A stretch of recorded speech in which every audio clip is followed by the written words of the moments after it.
The New York Times reported how scientists pumped a custom-made solution called OrganEx into dead pigs' bodies, using a device similar to the heart-lung machines used in hospitals.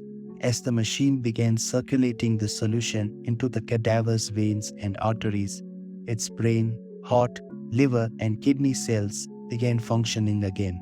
Also, the cadavers never got stiff, unlike typical dead bodies, even though the seemingly dead cells seemed revived.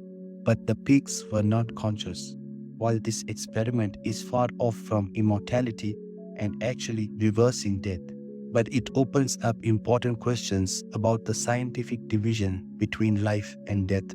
One of the main goals of the researchers is to increase the supply of human organs for transplant in the future by letting doctors obtain viable organs long after a patient has died.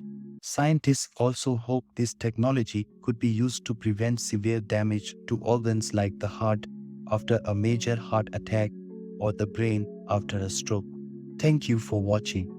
If you've enjoyed our videos, subscribe our channel for there's more to come.